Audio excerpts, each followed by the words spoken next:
आज हमारे बीच डॉक्टर अशोक कुमार वार्ष्णेय जी हैं और इनका परिचय मैं आपको दे दूं। 1965 से ये राष्ट्रीय स्वयंसेवक संघ के स्वयंसेवक हैं।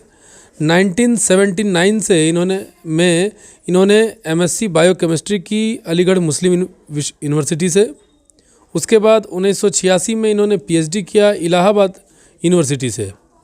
वहाँ पर शोध करने के साथ साथ उसी विद्यालय में 1 वर्ष का अध्यापन कार्य भी किया और 1986 से ये प्रचारक हैं राष्ट्रीय स्वयंसेवक संघ में।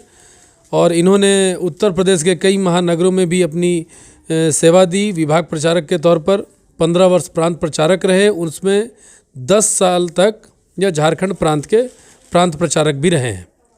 आज झारखंड में इनका आगमन हुआ है और 2012 से ये स्वास्थ्य क्षेत्र के संगठन आरोग्य भारती में राष्ट्रीय संगठन सचिव के भी अभी दायित्व में हैं।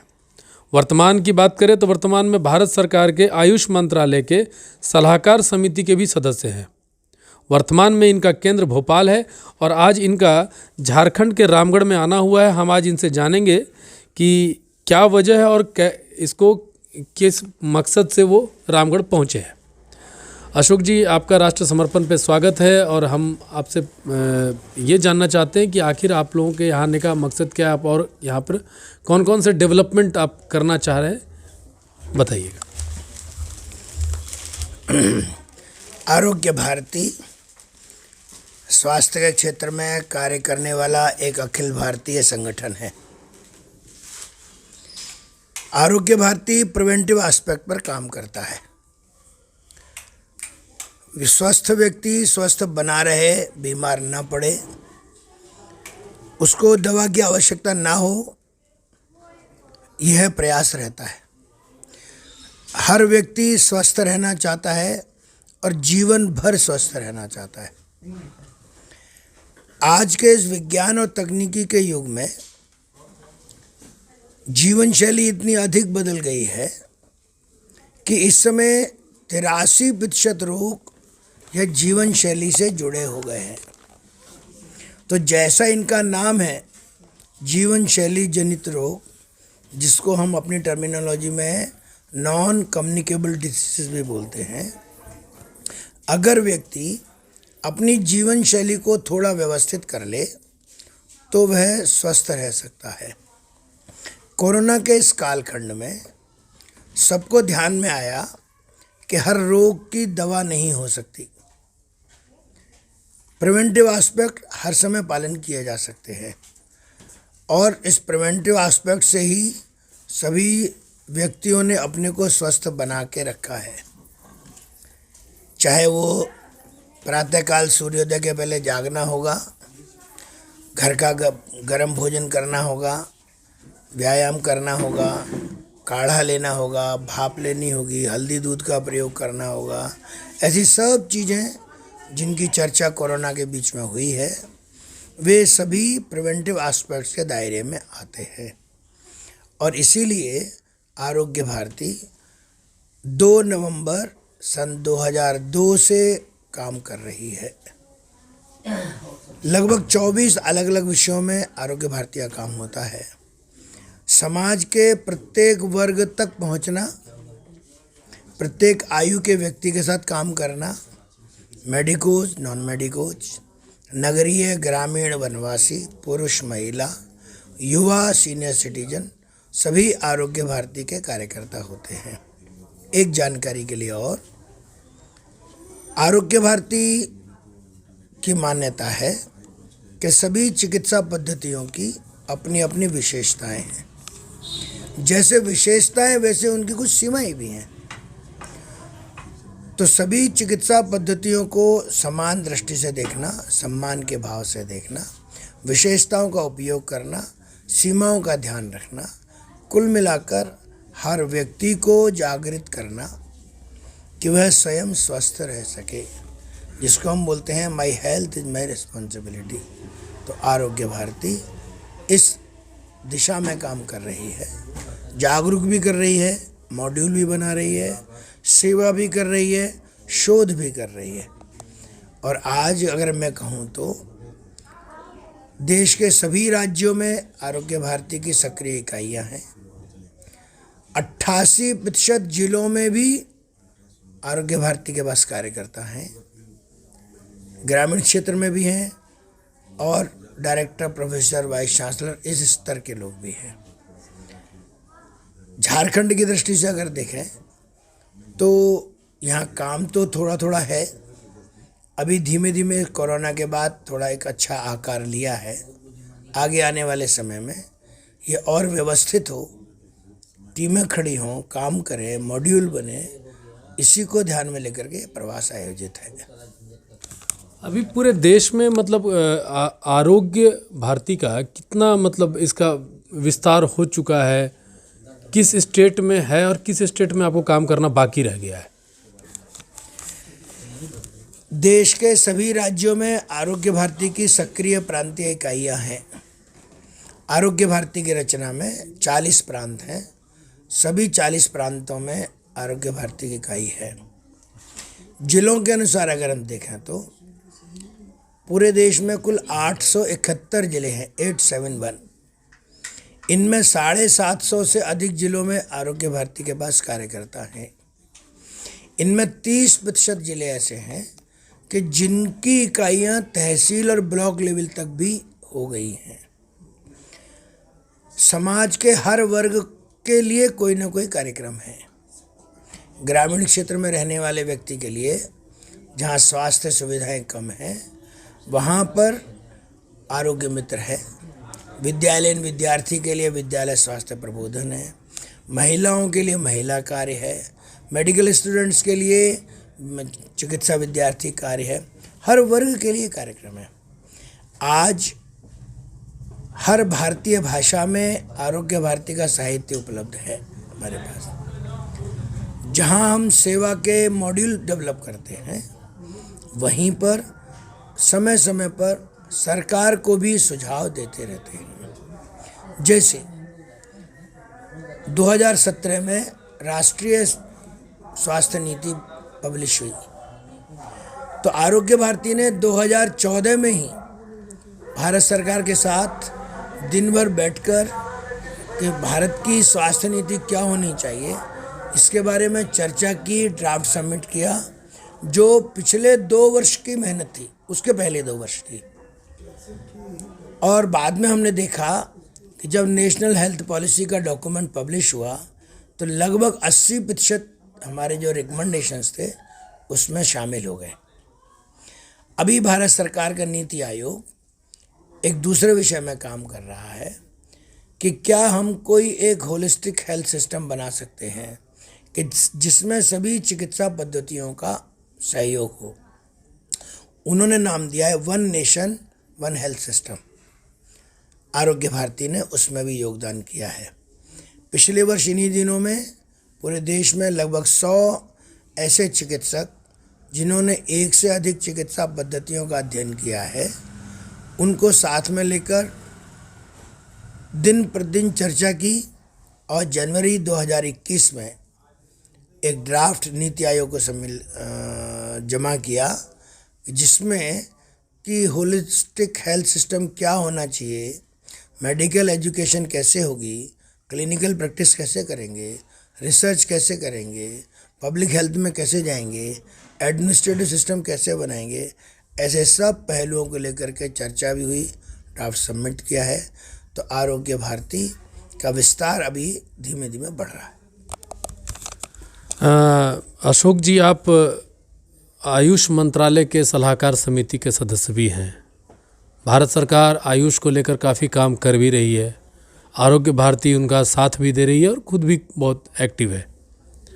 लेकिन कई राज्यों में देखा जा रहा है कि आयुष चिकित्सकों को उतना प्रमोशन नहीं मिल पा रहा है, या फिर वो लोग आयुष चिकित्सक होने के बाद भी वो क्या बोलते हैं एलोपैथी डॉक्टर्स हैं उनके सहायक बन के रह जा रहे हैं।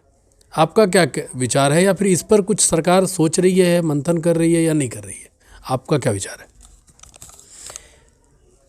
भारतीय गणतंत्र में कुछ चीज़ें हैं जो राज्य सरकारों के द्वारा हैंडल होते हैं, डील होते हैं जी, और कुछ चीज़ें हैं जो केंद्र सरकार डील करती है। स्वास्थ्य एक ऐसा विषय है जो राज्य सरकार का विषय है। केंद्र सरकार नीति बना सकता है, सुझाव दे सकता है, लेकिन उसको डील करने का काम यह राज्य सरकार का है। जहाँ तक आयुष सिस्टम से जुड़े हुए चिकित्सकों का प्रश्न है, कुछ पूर्व से परतंत्रता के कालखंड में ऐसी चिकित्सा पद्धतियों को प्रोत्साहन नहीं मिला और ब्रॉड स्पेक्ट्रम मेडिसिन जिनको हम बोलते हैं, एलोपैथिक दवाएं, उनको अधिक प्रोत्साहन मिला, किसी भी प्रकार से राजाश्रय भी मिला। तो आज समाज की प्राथमिक आवश्यकता हो गई है मॉडर्न मेडिसिन। हर व्यक्ति को लगता है कि मेरा काम परिश्रम करना, पैसा कमाना है, मेरा काम स्वस्थ रहना नहीं है। बीमार हो जाऊंगा तो डॉक्टर से दवा ले लूँगा। अर्थात वो सोचता है कि मुझे स्वस्थ रहना है तो डॉक्टर की जिम्मेवारी है। वस्तु स्थिति में हर व्यक्ति को स्वयं ही स्वस्थ रहना चाहिए, और इसलिए सबसे पहले माननीय अटल जी ने इस दिशा में प्रयत्न किया कि स्वास्थ्य मंत्रालय के अंतर्गत एक आयुष सेक्शन बनाया। आयुष का मतलब ही है कि जो उसके 5 लेटर हैं वो एक एक चिकित्सा पद्धति को रिप्रेजेंट करते हैं। आयुर्वेद, यूनानी, सिद्धा, योग, होम्योपैथी, ऐसे सारे विषय आते हैं।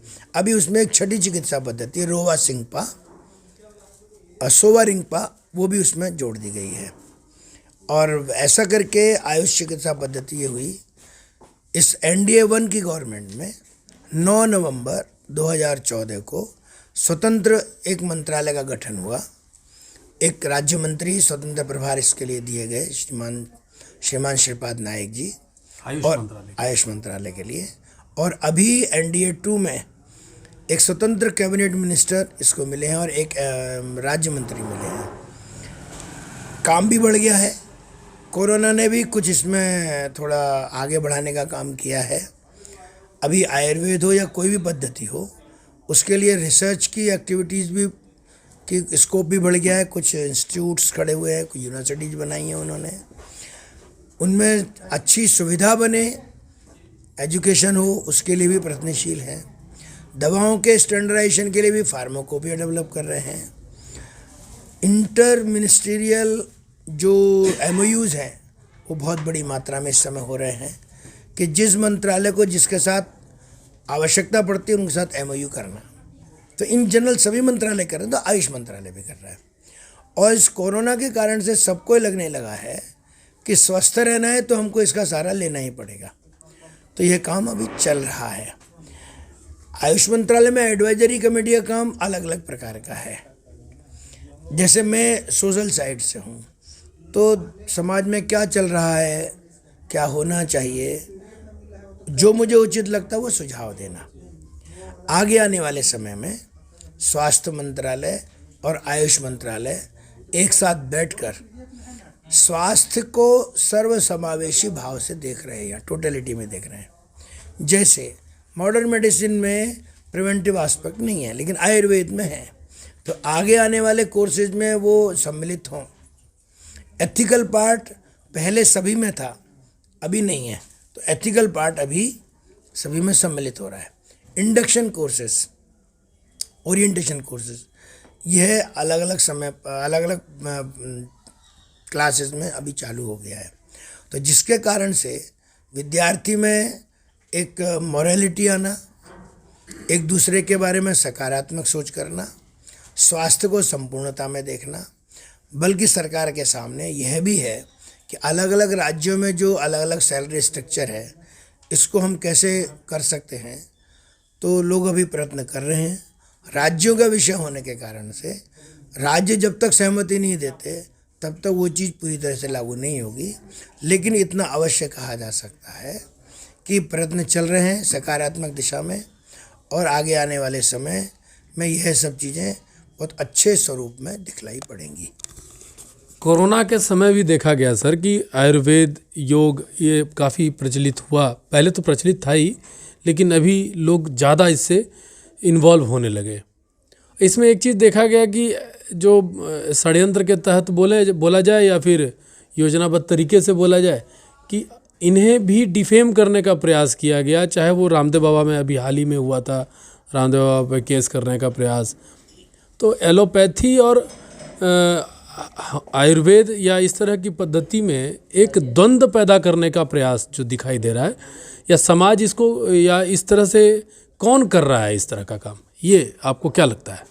इसमें चर्चा, इस तरह की चर्चा करना ठीक नहीं है। इसमें, इस विषय में जो चर्चा होनी चाहिए वो महत्वपूर्ण पहलू है कि कोरोना कालखंड में समाज के हर व्यक्ति ने इस विषय को देख लिया है कि कौन सी चीज़ें लाभकारी हैं। अनावश्यक चर्चा करके, पब्लिसिटी के लिए कुछ बोलकर इस विषय को हल्का नहीं करना चाहिए और दिशा भ्रम नहीं करना चाहिए। समाज में जो होता है वही दिखाई देता है। तो पूरे विश्व भर ने देख लिया कि भारत का ट्रेडिशनल मेडिसिन सिस्टम आयुर्वेद यह प्रभावी हुआ, और इसीलिए विश्व स्वास्थ्य संगठन ने अंतर्राष्ट्रीय केंद्र विकसित करने के लिए विगत दिसंबर में ही मान्यता प्रदान की। तो वह चीज़ अभी चल रही है, इन प्रोसेस है। जब कभी पूर्ण, जैसे ही पूर्ण होगी भारत सरकार उसकी घोषणा करेगी, ये उनका विषय है। लेकिन किसी भी तरह का भ्रम, वाद विवाद फैलाना, यह इस विषय को हल्का करना है या अनावश्यक उसका दुरुपयोग करना, पब्लिसिटी, यह भी उचित नहीं है। और इसलिए आवश्यकता अनुभव होती है कि ग्राउंड रियलिटी को समझकर कोई चर्चा वार्ता करे, लॉजिकल वार्ता करे, तो हर व्यक्ति इसको स्वीकार कर लेगा। तो ये थे डॉक्टर अशोक बार्ष्णे जी, जिन्होंने अपनी बात स्पष्ट तरीके से आप तक पहुंचाने की कोशिश की है। मैं रितेश कश्यप, राष्ट्र समर्पण से।